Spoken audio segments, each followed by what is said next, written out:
Hey, this is Blake Butler at the Lift Wellness Center, and today we're going to be talking about the importance and an example of a really good dynamic warm-up to get ready to work out for your day. We're going to go through a couple different mobility drills to open up the hips, the shoulders, the T-spine, so that your muscles are ready to have an effective warm-up. First one that we're going to go through is a lunge pattern called the Samson stretch. We're going to take a far forward lunge, interlacing your fingers, reaching high and up over the head, and then right back up, alternating your legs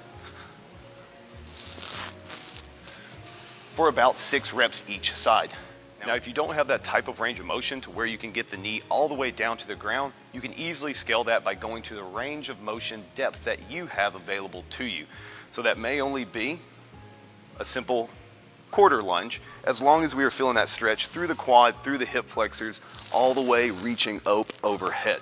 And that's going to apply for all of these lunges that we show you today. Now, I like to alternate back and forth between things that mobilize the front of the hips and the back of the hips. So the second one we're going to demonstrate today is the single leg RDL, where I'm going to find my balance on a single foot, keep a nice tall chest, sliding that foot back nice and long, and driving the hips up and through, and taking a step to the other side, lunging back long, hips up and through so that I feel that hamstring stretch and that glute activation, and just going as deep as you can, not necessarily having to touch the ground, but feeling the stretch through your hamstring.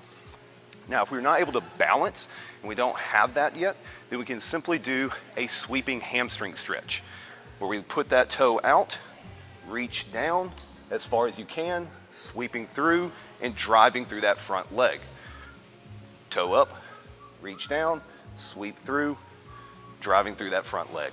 The next lunge pattern we're going to do is a lunge with a side lean to open up our lats, our obliques, and that IT band.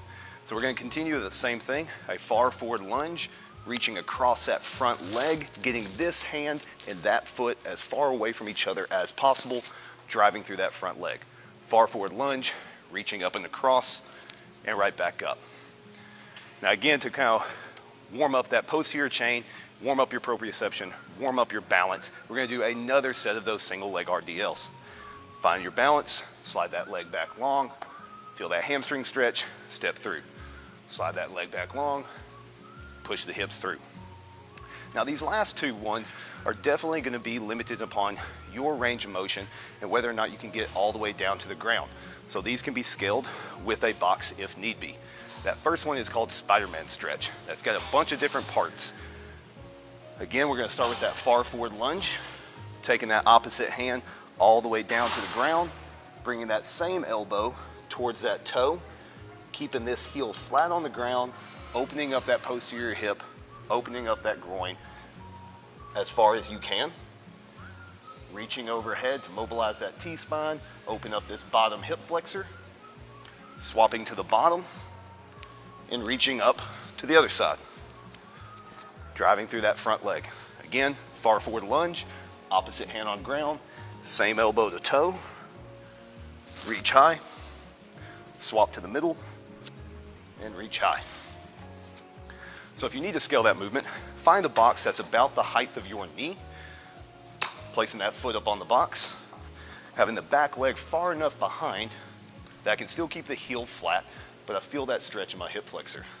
Placing the hand on the box, driving the elbow down, reach overhead, swap, and reach overhead. The goal here is to get as much range of motion and feel that end range stretch as you can. Not holding it, but just pushing into that tension and coming out of it. The next one we're going to do is inchworms for our last posterior stretch. That's really going to lengthen out your hamstrings, your calves, your low back, and also warm up your and your core a little bit.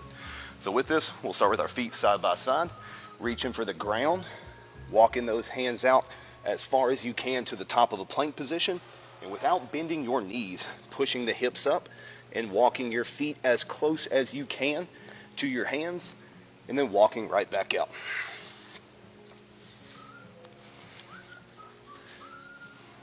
We'll do that for about 6 reps as well as all of these that we have been doing for today. The last two are down on the ground to kind of loosen up the low back. Not so much a muscle warm up, but really a good stretch for our low back area. And then the last one, we're going to mobilize our shoulders and get those warmed up. So we'll come down to the ground. This one is simple wipers, where I'm gonna go side to side with my hips. I'm keeping both shoulders glued on the ground, knees together, feet glued together. Hips roll all the way over to one direction, and then same thing to the other, feeling that little touch on the ground or as far as you can go, and rotating back and forth for a set of 6. And the last one we're gonna do is gonna warm up our shoulders, kind of open up the middle of the spine as well. Seated back on our heels and on our knees, I'm gonna reach those hands out as far as I can, kind of glue them in place. And I like to imagine there's a fence that I'm gonna try to slide underneath. I'm gonna keep my head as low to the ground as I can, all the way chest flat. Lift just the chest, keeping the hips low, head back down to the ground, pushing the hips back.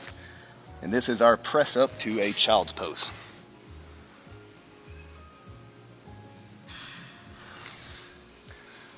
So that is our dynamic warm-up that we have for you today, in a way that you can get ready for your workout here at the lift. Thanks for watching.